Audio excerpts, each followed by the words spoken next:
Қайырлы күн достар, сіздермен Асем, мен каналыма қош келдіңіздер. Бүгін оладьи рецептін сіздерге ұсынбақпын. Менімен бірге дайындаңыздар, өте оңай, тез жасалады.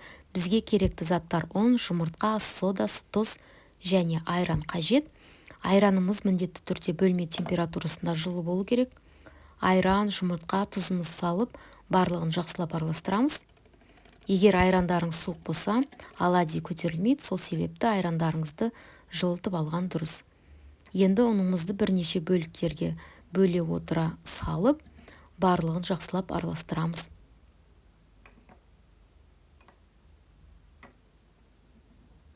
Бірден ұныңыздың барлығын салып араластырсаңыздар, араластыру қиынға соғады және түйіршіктер болады.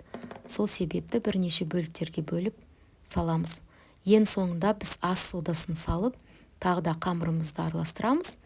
Одан кейін үстін жауып 5-10 минутқа бөлме температурасында қоямыз.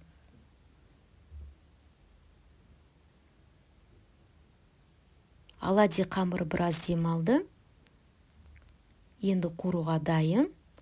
Табамызға май құйып, оладьиларымызды қуырамыз. Оладьи қуырған кезде майды аз мөлшерде құйып қуырамыз. Егер көп мөлшерде құйсаңыздар, оладьи қамыры бойына майын сіңіріп алады.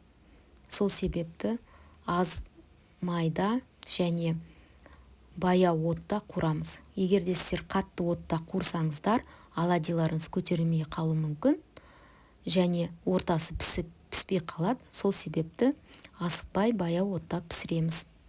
Әдетте оладьиді жеміс тосаптарымен, шоколад және қаймақпен ұсынуға болады.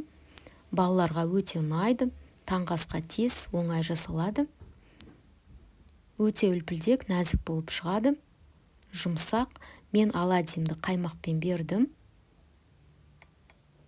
Ортасы толықтай піседі. Сіздер де осындай оладьи дайындаңыздар. Менің каналыма лайк басып, комментарий жазуды ұмытпаңыздар. Келесі кездескенше.